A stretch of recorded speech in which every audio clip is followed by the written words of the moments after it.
Welcome to a special episode of the Central Pennsylvania Music Podcast. Hello and welcome to another special episode of the Central Pennsylvania Music Podcast. I'm your host, Daniel, and today we have Brandon and Bishop of Crobot. Guys, thank you so much for coming on the show today. Oh, thanks for having us. Thank you very much. Of course, it is a pleasure to have you here. Wow, there's a lot of different stuff that we could talk about here. Like most episodes, I always like to start at the beginning. So let's talk about Crobot. You guys have been around for some time now. Start at the beginning. How did you guys form? How did you guys meet? How did Crobot come to be? How should we start this, Brandon? How far should we take it back? Take it back to The old school. the old school, the very beginning. Okay. So I am originally from East Tennessee. Okay. In 2007, I believe, I joined a band. Remember the Pop-Tart Monkeys? That actually does sound really familiar. Okay, so Yeah. that was a big cover band around in the area, and my band used to open up for them in East Tennessee, in Johnson City. Okay. Rob Hampton, who was a local legend around these parts, he was putting together a band, and some of the guys that I played with at the time were joining that band, and they were like, "Hey, you should try out for this and do that." I was like 19 years old, and so I came up here, auditioned in Berwick with the guys, Okay. got the gig, and literally just quit school for a cover band, and came up here and we started touring, and it was basically the band was called Rise Phoenix Rise. Okay. That sounds familiar And too. it was in Maybe seen you locally guys- we played a lot, absolutely, Yeah. and we had one original record, sort of pop punky, but it was mainly a cover band. I got sick of that, and I joined a band called the Drama Club. Remember that band? From around here? Yes. Yeah. So I used to be in the Drama Club with Nick my Coyle, God, I've probably seen you play live so many times I Yeah. didn't even know it was you. and we were looking for a drummer or a bass player, I believe, for the Drama Club or another incarnation of that. And Rob Hampton said, "You should hit this guy Brandon Yeagley from Tremonts." And I was like, "Okay, hit him up." And I asked Brandon if he wanted to come audition, and he was like, I think I'm going to stick with my guys. And I was like, okay, totally respectable. Solid, guy's got some character. I remember thinking that. And then we couldn't find a bass player anywhere. And our other guitar player was like, "You should hit that Brandon guy up again." And I was like, "You can." He blew us off, man. And Pesci hit him up. And Brandon ended up coming and auditioning and killed it. He's singing the beautiful harmonies and killing it on bass. And that's when we first started playing together. And, we started doing acoustic together on the side to make money in Pottsville. And Nick ended up quitting the band, our singer, Nick Coyle, to join a band when Ben fired, or the Breaking Benjamin broke up at that one point, and all those guys started a new band. What was that band called? Stardog Champion. I've been trying to remember that for years. So they started that band, and so when Nick left, we were like, what are we going to do? So we started Crobot. Okay.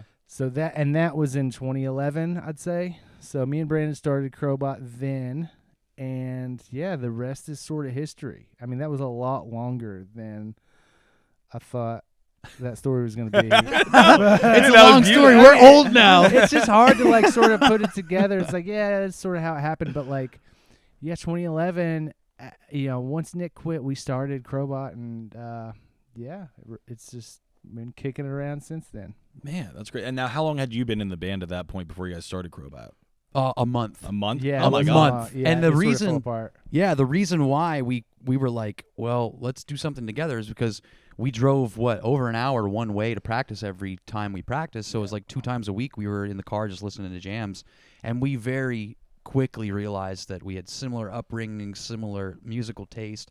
We just loved the same stuff. So it just made sense to just continue on something together, and we hit it off so well in just a month that we kind of knew at that point. And we were like sort of like the other guys we were in the band with were a little bit older, and I'm a few years older than Brandon, but we're around the same sort of age, and we're both lifers in it, you know what I mean? Yeah. Like, so it was a match made in heaven, man. Like, spiritual, musical brother from another. Dude, that's awesome, man. That's Yeah. so cool. So now you guys started, I guess, kind of formed around like 2011, and then you put your first album out 2012, right?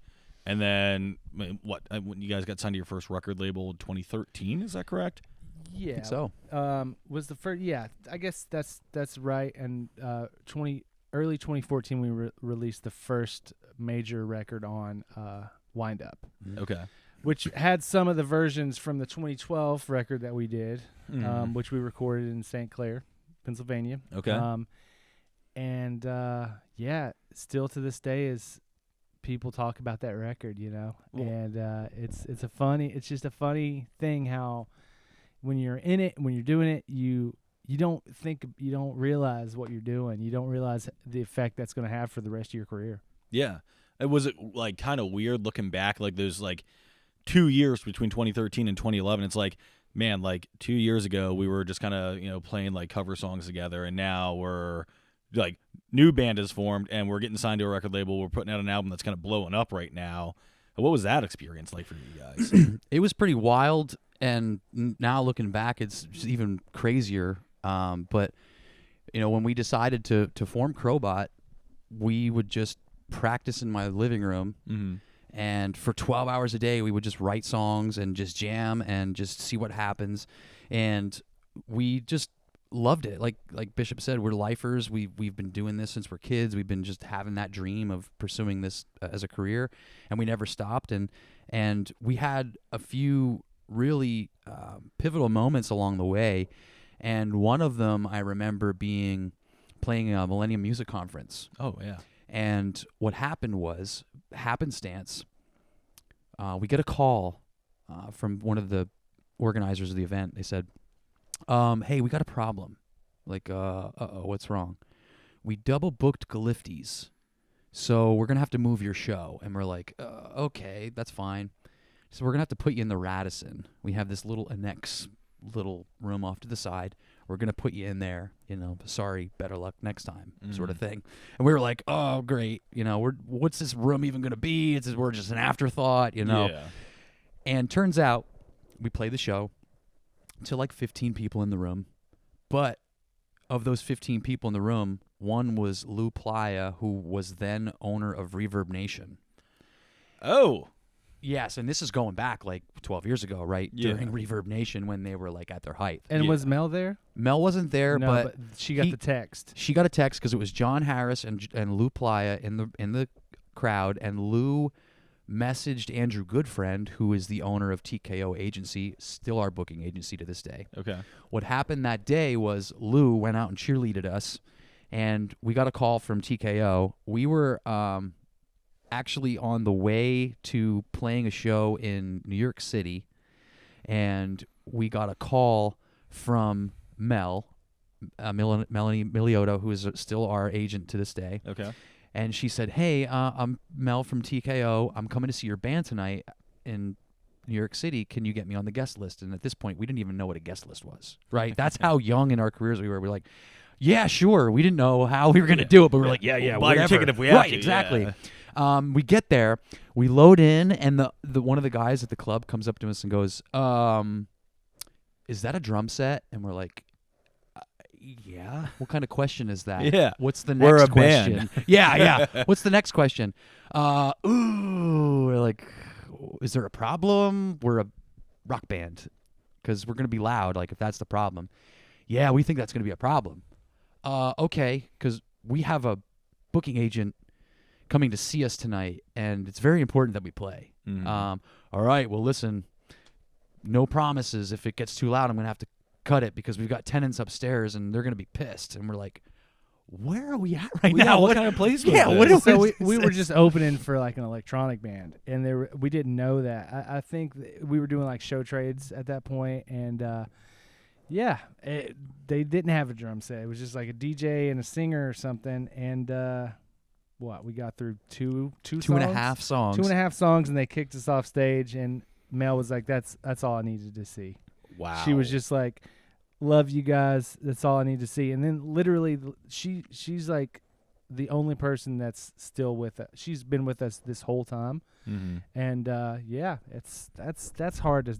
That's pretty anomalous itself. Yeah. Like, that never happens. I mean, you're looking like 10 years later plus. More than 10 years. Yeah. You know, almost 15 years. I mean, some bands get a new booking agent every year, you know? Yeah. Yep. Like, Yep. wow, man, that's a crazy story, too. It's pretty cool, though, right? Like, We got 2.5 songs in, and they still liked you enough. You Yeah. must have put on a hell of a show for that. We were very upset coming off that stage because we were just like, all right, well, I guess see ya then. Yeah. And she was like, no, I saw all I needed to see. We're like, what? Just happened. And that was one of them. The other one was one of our super fans saw this contest. It was like enter your music video to play at the Grammys, or what was it? It was something of the sort. play at the Grammys, one of those. Yeah, just never fake gonna happen, right? things Never gonna to do. happen. But one of our fans entered us into the competition, and what happened was the story with Wind Up. Sean Cohen, one of the A&Rs at Wind Up, had one of his friends say, "Hey, we entered our band in to go win this thing to play the Grammys. Go check it out."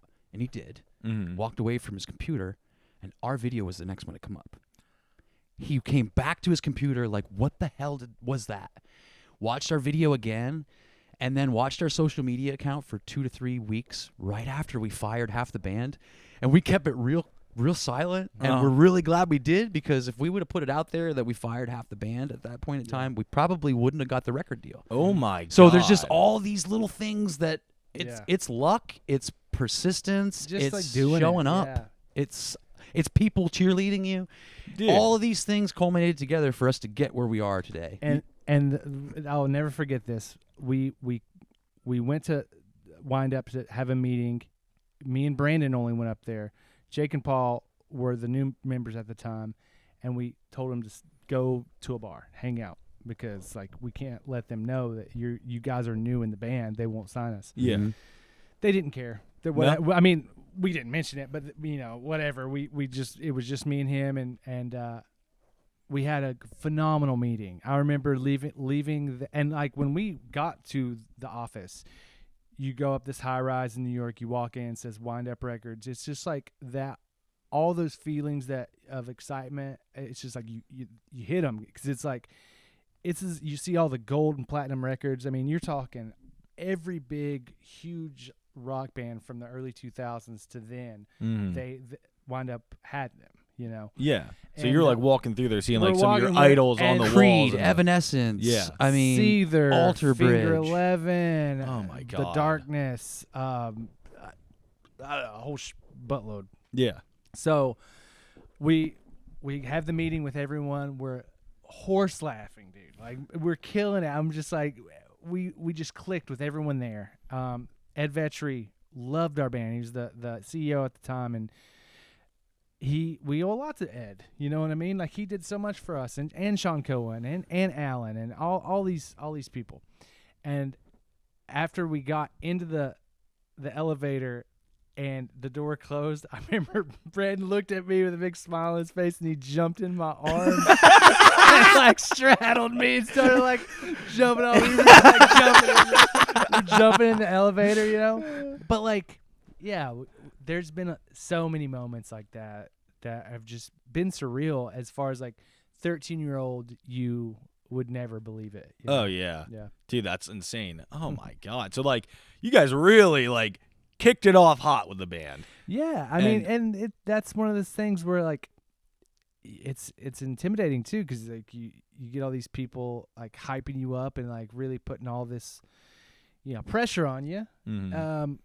And part of us, I'd say we took it as well as we could. You know what I mean? Because it's a lot of pressure to be successful, and when you don't hit that level of success in their minds, then to them you're a failure, but to us we're just like you know what I mean? Like there's different level. Like how do you gauge that?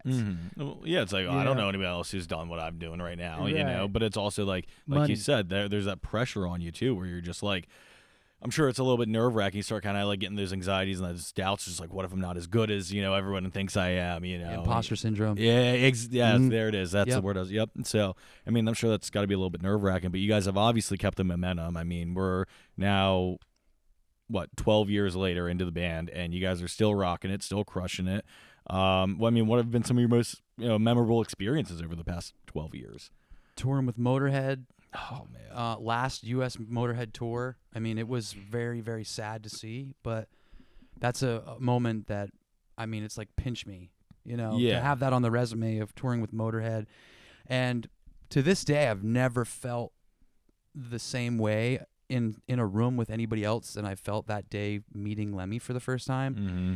It was like in being in the room with a deity. You know what I mean? It was like, whoa. And he was like on the other side of the highway, like away. And it was just like, I remember this exactly. Like you were like, dude, he's in here. There he is. He's like, he's over there. He's there. And I remember being like, I was too afraid to look. in case he'd look at you. You're like, you don't know what happened. Dude, like he's Medusa. Yeah.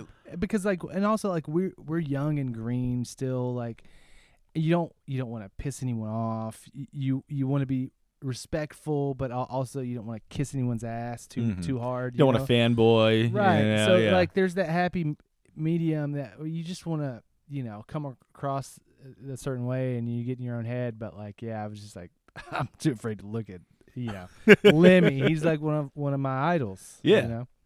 No, that's crazy. But I mean, that's all the little things that you don't really think about of when you start doing this. It's like, okay, well, what happens when you tour with your favorite band of all time, right? Like we toured with Clutch. One of the first big tours we did was Clutch and the Sword, two of my favorite bands of all time.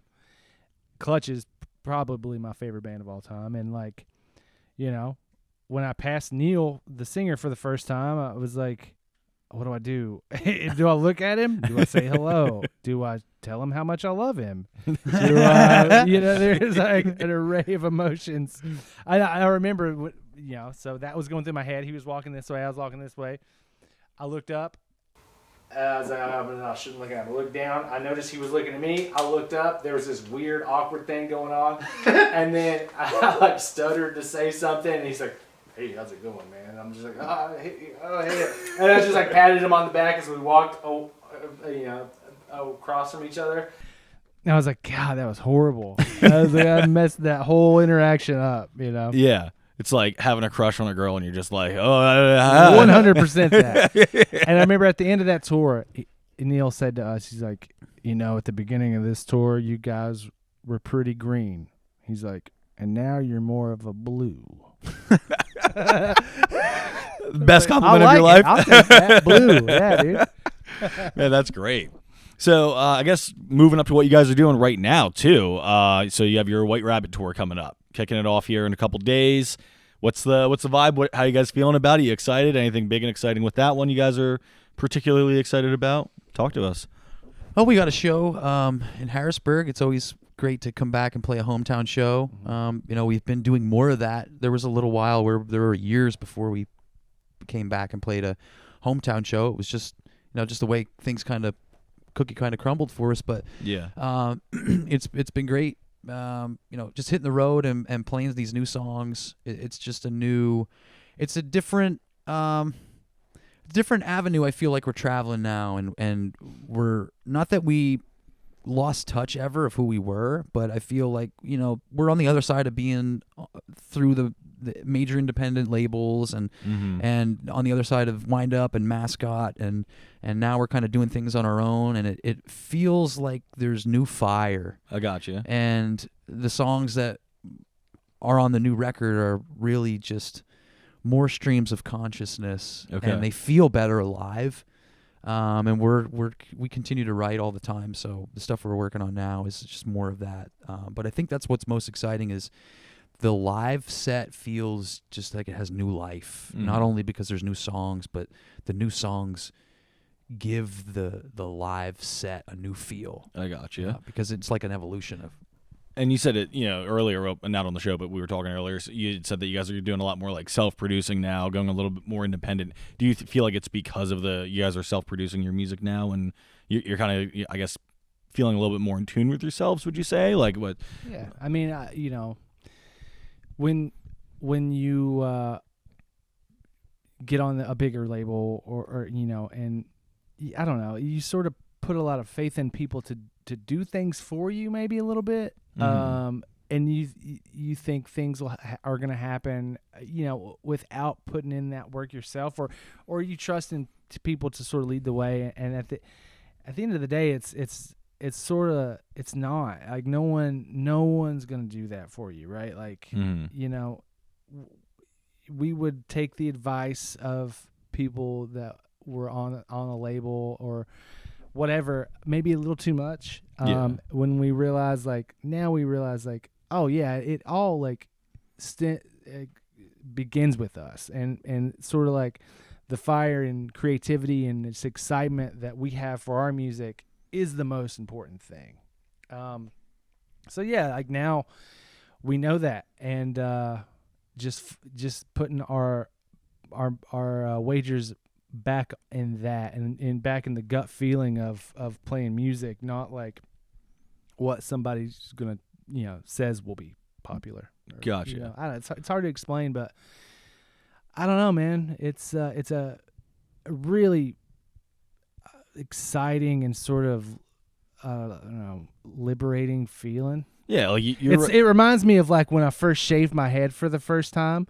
I felt liberated. Yeah. Yeah, I don't have to try to hide this thin ass hair. You know what I mean? Dude, I'm like, right behind listen, you, I'm man. It's sweating. coming for me soon, Dude, man. Right. Yeah. Imagine if you're in a band and you're sweating and the lights are hitting it and you're 24 years old and you're man. losing your hair. That's embarrassing. Yeah, it started hitting me at like 21, man. I hide it real well. This is a lot of product here. I'm not gonna lie. You look good. Oh, thank you, man. You got a good 4 or 5 more years. Yeah, no, maybe more than that. Sorry. I'd be surprised if it's that much, but no. I mean, I see what you're saying though about the music. You're writing hits for yourself. You're not writing hits for record label, right? Like, Yeah. am I smelling what you're stepping in there? You can't make the decisions for the wrong reasons. And we rewrite a lot of songs, right? So like, you could really, like, when we would write songs and records on those labels, like, yeah, we may have like 30 songs, and a label would go in and say, we like these, right? These are the ones. Well, that really pushes a record in a direction. And even though these songs all come from you, they are your babies, you like them, but like, you're not getting the heavy, funky tracks that we would usually have on there. Mm-hmm. So yeah, whether you want to believe it or not, or no matter how many labels say that they're like, you have creative control. It's like it's a partnership. Yeah, well, and I think it probably. I'm not speaking from experience, but I'm sure there's probably an aspect of whether they're saying anything or not. There's just that little voice in the back of your head, like, I think they would like this sound more than what I want to go for. Oh, absolutely. Yeah. We started writing records for one person. Yeah. And that's what it felt like, And Yeah. it was like, because it was a gatekeeper, Mm-hmm. that all these decisions relied on this one person saying yes. And it got us into some sticky situations, and we can kind of talk about them now, but Yeah. when we were making one of the records, we were just like, you know what? We're going to the studio. You guys come and stop us. Yeah. So there's always been a bit of rebellion in what we do. That's awesome. And knowing who we are. Mm-hmm. So I think if we would have been lost in identity, we would have had a rough time with these labels. Yeah. Because we would have been chasing the dragon without knowing who we are.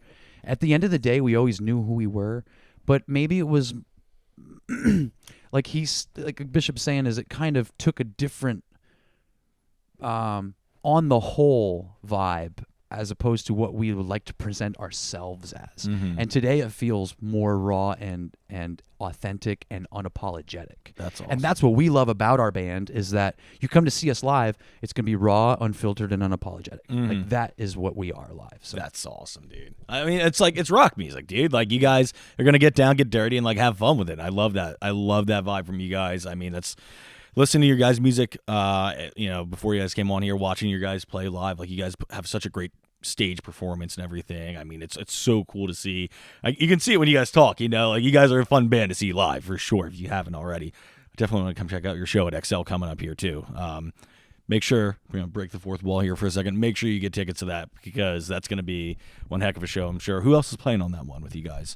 We got a band Chokesetter who's going to be along for the tour, and we got Ultra Violent and Almost Honest on the bill. Okay, gotcha. We know Ultra Violent. They were just at the awards this year. Yeah, that's awesome, dude. So the tour itself, how long is it? How far are you guys going? What's the deal with the tour? It's like three weeks, right? I think just about. Oh yeah, but it's mainly Midwest and the South, pretty much, right? Yeah, we're starting in Albany. We're making our way to a festival in Michigan, and then coming back home. And I forget where we're ending. Yeah, Ohio or something. Get to play some Tennessee shows from where I'm yeah. from. See, the family gets to come out. That's always fun. That's awesome. My mom is so proud. Yeah, It is wonderful. That's so cool, dude. She was very supportive growing up, and I know like Brandon's dad, same way. Like she would always tell me, Christopher, now you need to go to California and play rock and roll in a band. I was like really good at guitar when I was really young, and so she was always super supportive of that. I very quickly got worse as I started drinking alcohol. It'll do that. Let that be a lesson, kids. It leveled itself out. No. Yeah. But yeah, she was always super supportive, and that's what I did. Except California ended up being Pennsylvania. It ended up just being Pennsylvania and yeah, Thunk, right? I just followed the opportunities that came, and I mean, without doing that, in the beginning, I would never have met Brandon. We wouldn't have done Crobot, and like honestly, where we are now is where we've always wanted to be. Like this was always the business plan, as to be able to have a band to where we can just make and release records until we die. Yeah, like, just like being able to have a creative outlet to do this, and yeah, I mean, I'm just super thankful that we've done it. We've created this thing that we're I'm almost 40 years old and I'm still doing the thing that I loved when I was 15. Yeah, that's super cool. And also worth mentioning, you guys have set yourselves up now to the point where you live in Austin now, you're still in Pennsylvania, the rest of the band's still in Austin, or is in Austin now, yeah. And you guys still make it work. You're still writing music, releasing albums, touring. What's that dynamic like for the band, though? For anyone listening, what's it like being one member's halfway across the country and you writing new music? What's that like for you guys? I think it's just a testament to the fact that no matter what has ever tried to come in the middle of everything, we just always overcome any obstacle. And I don't think it's an obstacle. I really think it's it allows us to kind of decompress in our own ways too. I don't know if it's much a decompression for me as a dad when I come home, but I love that.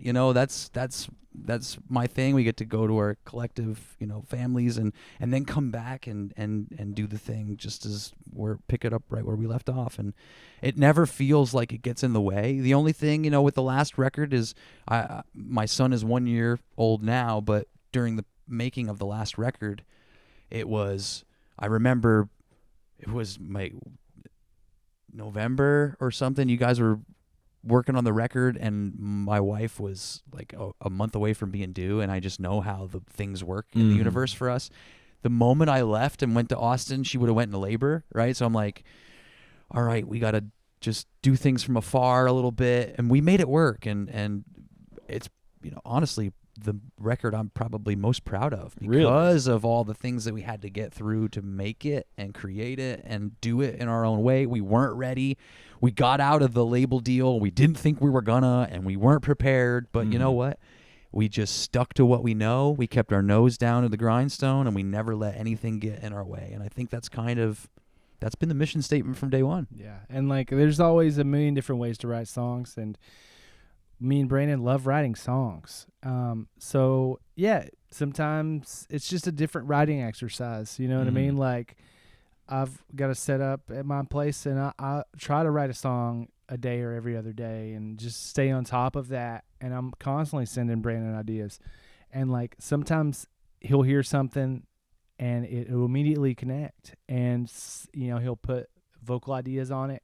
We'll go back and forth, and we get like a really good idea of a song. Yeah. And sometimes it doesn't change much from that, but from there it goes to the band, and we present all these songs that we've written together to the band, and we're like, what do you guys like?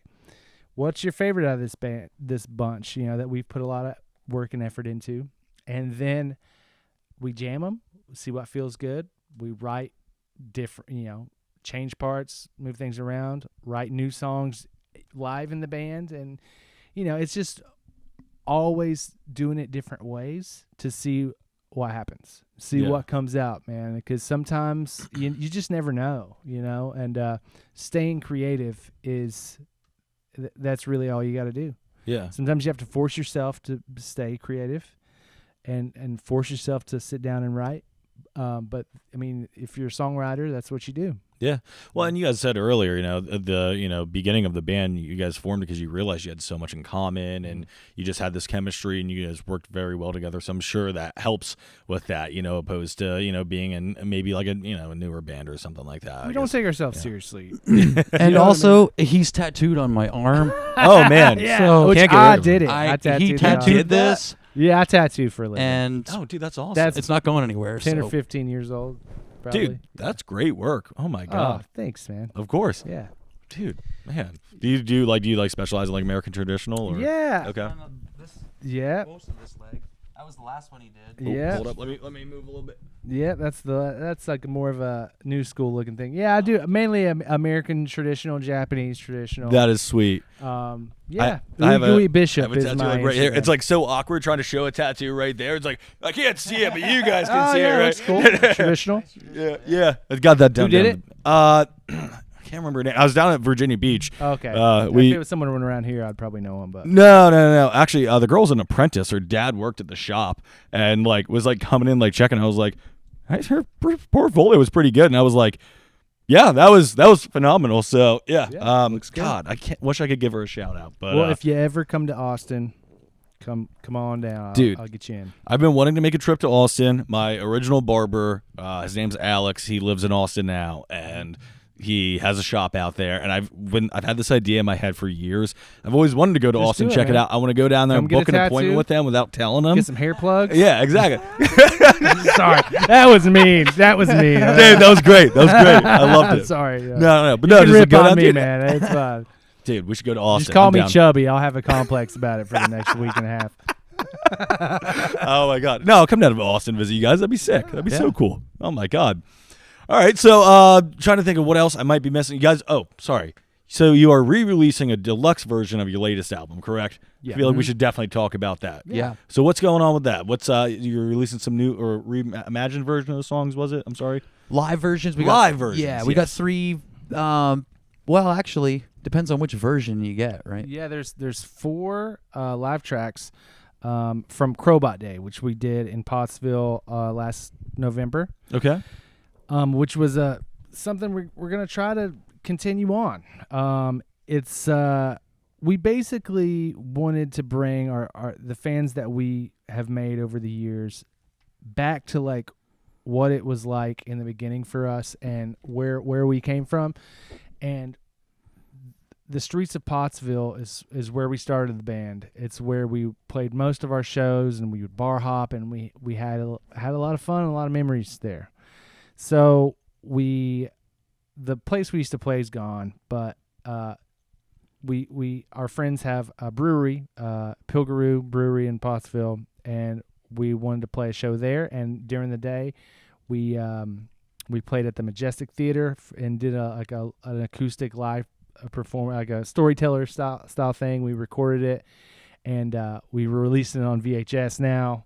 What? But that for the deluxe edition of the record, the White Rabbit edition, you can buy pre-order bundles with like the VHS of that performance.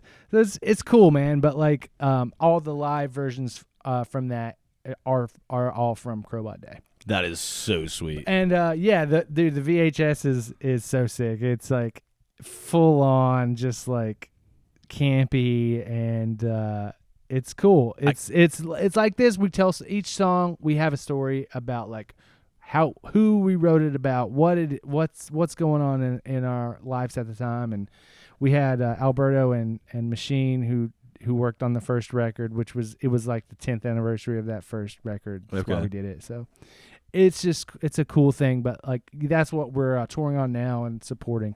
Yeah, is sort of that deluxe edition of Obsidian, which is our newest record, and yeah, I don't know. I'm super proud of it. that's really cool. I can only imagine. I just got to say this. I can only imagine it has to be expensive these days to put something out on VHS. Not a lot of people are doing that. More than you would think. Yeah. It's a little more expensive than you think, but it's still doable. You know? And like honestly, it's more about just like doing something weird and cool and fun for our fans. And just we're vinyl junkies, so like having a weird, unique white vinyl and having a reason to buy it, it's just one hand washes the other with this kind of stuff. You know what I mean? Like it's something we want to do, but also like keeps the train of Crobot going. Yeah, no, that's really cool. Like you had mentioned, like with the vinyls, like everybody does a vinyl now. You're like, screw it, we're gonna do a VHS. Like it's like releasing an 8-track next. Yeah, then, we do cassettes and stuff. We do pre-order cassettes, and I don't even have a tape player. Yeah, or a VHS player, or a CD player, or for a that DVD matter. player. Yeah, Right, Dude, right. I've got a PlayStation. Yeah, but like I was like trying to find a DVD player for I've been doing Diamond Dallas Page's yoga, DDP yoga. never heard of that. Oh, Is it? Yeah. Is it tough? It's so silly because yoga is supposed to be the exact opposite of professional wrestling. You know what I mean? Okay. But then you have DDP like in there, like Oh, okay, I got he's you. giving like wrestling moves to like, to yoga. I got you now. Okay, I didn't realize what you meant at first. It is so funny. It's so funny and also like legit. Like, I'm more flexible now than I have been. Yeah. Ever. Yeah. I've never done Still yoga. can't touch my toes, but I'm closer. You're a tall guy, though, in your defense. Lanky as they come. Yeah, I've never done it before. My girlfriend goes to like yoga classes once in a while. She's like, "You'll kick your ass in those. You'll be sweating." I'm like, "Okay, yeah." It's a whole different kind of being in shape. Yeah, that's what they say. Isometric holding and those big muscles, like holding your leg muscles like that. Yeah, that it's make like a you lot of, sweat like- more than anything. Like calisthenic stuff and like breathing techniques and stuff. I could probably use that. I got asthma, so We've all, me and Brandon, as we've gotten older, have become more hippie. yeah. For sure. Yeah. Like it's more spiritual. We did a pipe ceremony together with a native tribe in Austin last time we were there. Dude, we were getting into it hard. That sounds cool. That's what happens as you get older. Hey. Hey, You only live once, man. You kind of start YOLO. realizing it more. Yeah. Start taking less mushrooms and getting more spiritual. How does that work? oh my Becoming God. one with yourself, Yeah. Next year we're going to do ayahuasca. we went to this pipe ceremony, and we'll never forget, like, when we sat down, the shamans was sort of like, the one thing that we ask is like, you don't bring any negativity into the circle and wish harm on anyone. And there was this guy's name was Carlos, and you could tell someone had wronged Carlos. You know what I mean? Like He had a vendetta coming in that pipe ceremony. Some girl broke Carlos's heart. Oh, poor Carlos. And he was just like, I hope that someone finds the truth. Or like, I forget how he said. But me and Brandon were just like, damn, like Carlos is mad. Like Carlos is bringing some energy in here, man. Oh my God! You guys need to write a song about Carlos. Oh, yeah. Yes, we do. The meanest. Yeah, I don't know. Maybe it'd be a love song. Yeah, It should be written from the perspective of Carlos's suitor. Yeah. Okay, I Make like this. make it a ballad. Different I like this. perspective of like, I loved you, but you were too controlling. I needed my space, Carlos. Oh, or maybe it's from the perspective of Carlos's drum. Yeah. See, that drum saw a lot of Yeah. things. Oh, was that there a day. whole drum circle and There was a everything? drum circle, yeah. They, in these pipe ceremonies, they sing. You sing songs, and they have people that bring some of the drums, and they're like, they looked at the two white guys, and they're like, feel free to grab a drum and just like play along. I'm like, okay. Believe it or not, we are professional musicians. It was really cool though. Not to make a joke of all something that is very serious. Oh, And, we stopped to, we were invited to go, but last thing I want to do is culture vulture, whatever they like to call it. And like that was the last time we went. Like it's not my space. You know what I mean? Like, and I respect it, and it was cool, dude. It was super. Learned a lot, and the one thing that I'll take away from it is like it's sort of all the same. Not the mechanics are the same. Like a lot of religions and spirituality, like it's all intention, it's all energy, and everyone just explains it differently. Yeah. That's really cool, dude. Like, DDP yoga, it just all started with DDP yoga. oh my God. I mean, do you think it made you grow as a musician a little bit at all? That's a good question. I think that just that evolution in general has, right? It's made me think deeper. Brandon's been there for a long time, like in a lot of his concepts and stuff, or he's been talking about a lot of the things that I'm just now discovering for the last 15 years. In the music aspect, or Carl just... Young and Okay. Carlos. From Carlos to Carl Young. There's the name of the song, Carlos Young. And it's I think that's always been. I mean, occultism has always been in some of the biggest, most successful acts, right? Led Zeppelin. Who was it? Jimmy Page bought Aleister Crowley's house. Did you know that? I did not know that. Yeah, dude, Yeah. he bought his house, Oh lived my in his God. house. Aleister Crowley, very controversial. Love him or hate him, they were super into that. Yeah. Especially in that era. Did you know My Chemical Romance wrote Welcome to the Black Parade, like the album, in a haunted house? It's Like, awesome. They locked themselves in a mansion for like 30 days and wrote the album, and like had like crazy experiences there. Their song "Sleep" on the album is like all about the house. Wow. Yeah, love That's when cool. bands do that I kind love of stories stuff. like that. Yeah, right. Yeah, I mean that's it's interesting, but it's true. I mean, I think that's part of just music and in general, right? Like you pull from just spiritual or just things that make you feel a certain way, the unknown, and like the new stuff we're working on. It's dives more into that, I think. Yeah. Like it's hard to say because we haven't picked the songs, right? But a lot of it is more about that kind of stuff. Yeah. Earlier when we were talking too, before we went on the air, like I was asking, like what what words would you guys use to define your band? I've heard like groove rock. I've heard like you guys like use a bunch of names. I think you said like hippie metal or something like that at one point. But like it's so cool because like listening to your guys' music, it's true you do a lot of different avenues, but you keep the same like core sound to you as well. You have those metal undertones to you, but I do see what you mean where like you have a lot of different sounds to you, and the neat thing about it is as you get older and grow as a musician, you can just implement those into your sound. Yeah. So Yeah, and it's just one of those things where just don't think about it too much, right? I mean, we just whatever shall be shall be. yeah. Yeah, I said this on the way up, actually. I'm loving the process at which we're writing songs now, because I've never really done this before, but I will do what I call just songwriting sprints. And it's hard to play catch up with this guy because he's sending me a song like every 3 days. So I get in there and I'm like, all right, I literally have 10 minutes. So that means I have one run through the song and I don't even know what it sounds like.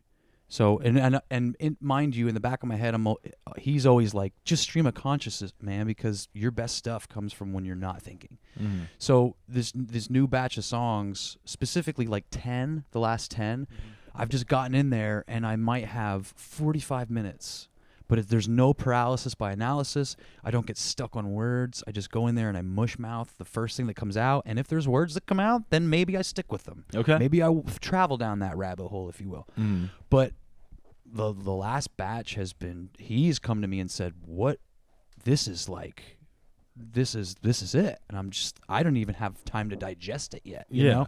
So it's telling me that my mind has to get out of the way of this vessel, right? Is like I just have to get into my flow state and just let things go, because that's where my magic happens, of just not thinking about who I am in that moment, just letting it be. Yeah, like to me, it almost like at one point when you're explaining, I wanted to say like you sound like you work well under pressure, which I'm sure you do, but at the same time, it sounds a little bit more deeper than that. Would I be correct? Yeah. Like it's not necessarily the pressure, but it's like you need to have just that almost pressure where it takes the things away from the other things, so that way your mind can move. Man, I don't think I've pieced that together till right here in this moment. That I probably just need pressure. I say this to you kind of like, give me a deadline. Like I need a hard deadline, and that's probably what it is. Like I need the pressure. Yeah, but I don't think it's all pressure either, though. For you, I think it's just like that pressure just alleviates other pressures, maybe. You know, it's the right pressure. There's like a lot of people talk about like downloads from just whatever collective consciousness or whatever. So, and a lot of people relate creative people to that, and I think there's something to letting go. And my best guitar solos are almost always the stream of consciousness, not think about it, whatever first comes to you is usually what it should be.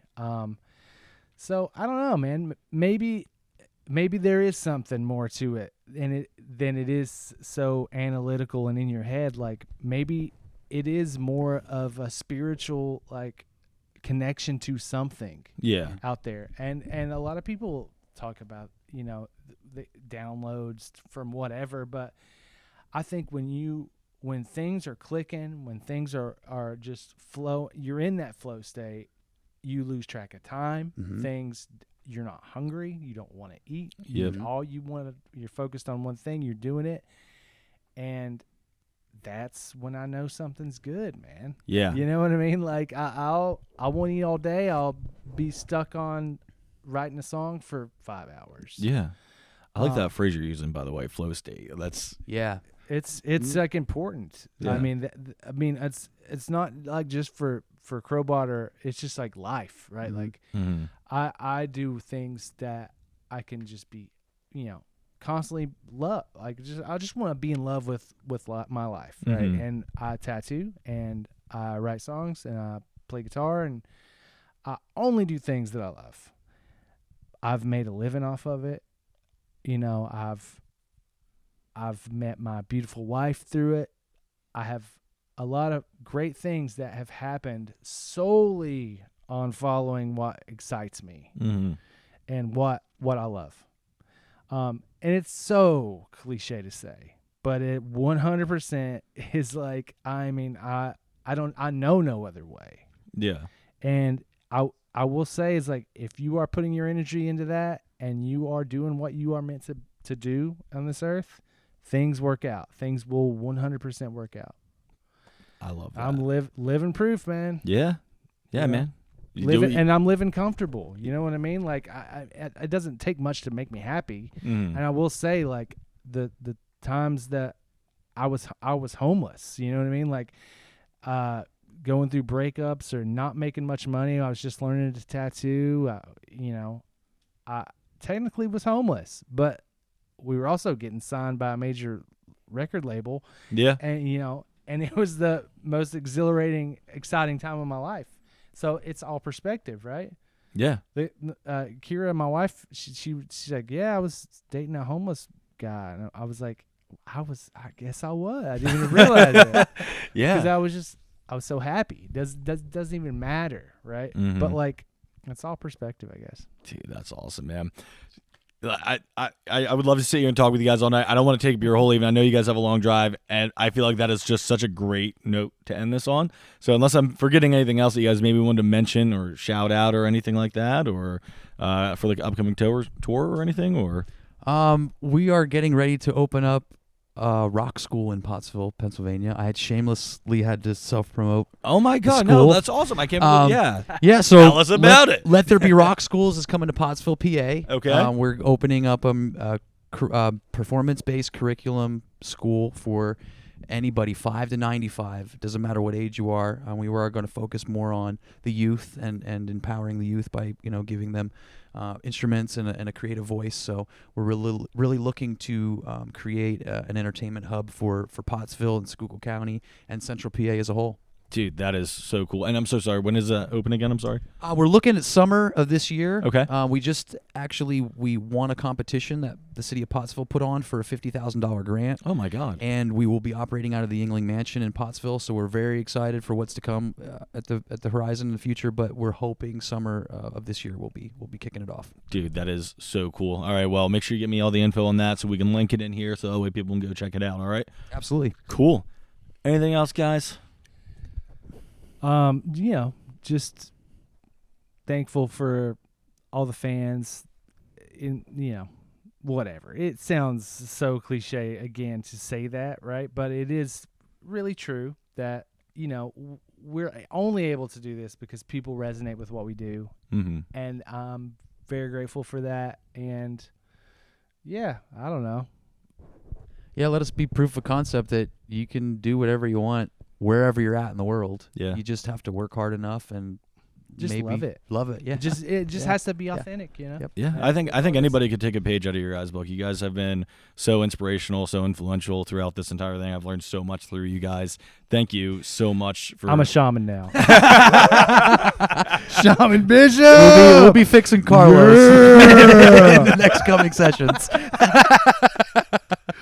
Oh my God! All right, well, guys, thank you so much. I appreciate Thanks, it, man. Thank you. And everybody, please stay tuned for a live performance from Crobot. Hey, we're Crobot, and this song's called Happiness.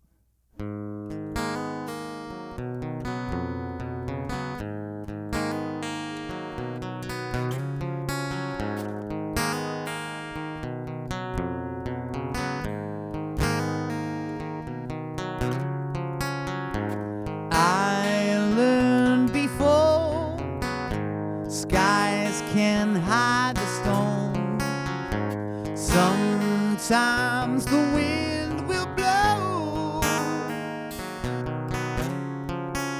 If it feels like you're lost in time on an endless mountain to climb, don't let the rainy days cloud your mind.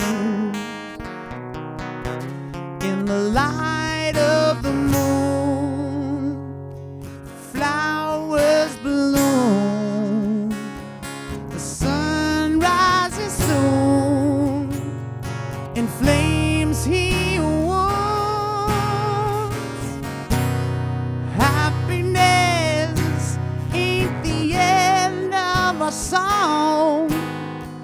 It's just the one my soul keeps singing to keep me holding on. And happiness ain't the destination. It's just the name of this road I'm traveling on, traveling on.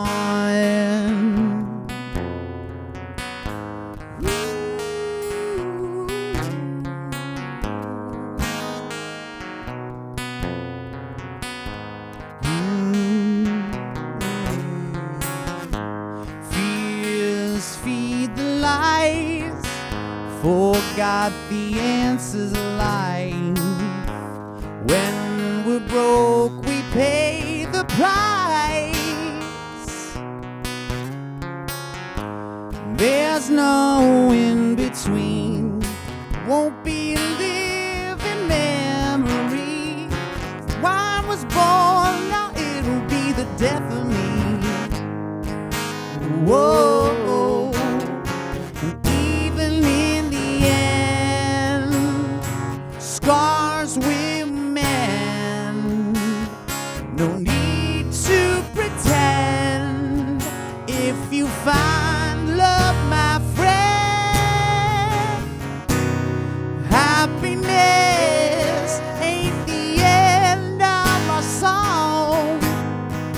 It's just the one my soul keeps singing to keep me holding on. And happiness ain't the destination, it's just the name of this road I'm traveling on, traveling on.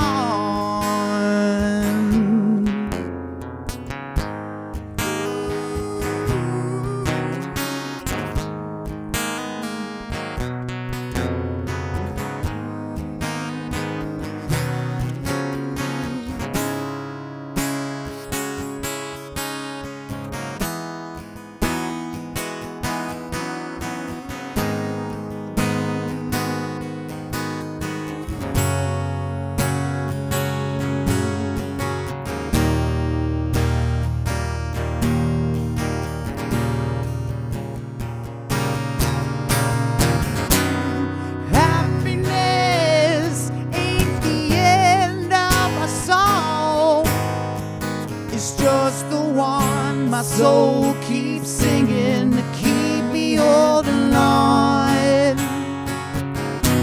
And happiness ain't the destination, it's just the name of this road I'm traveling on, traveling on.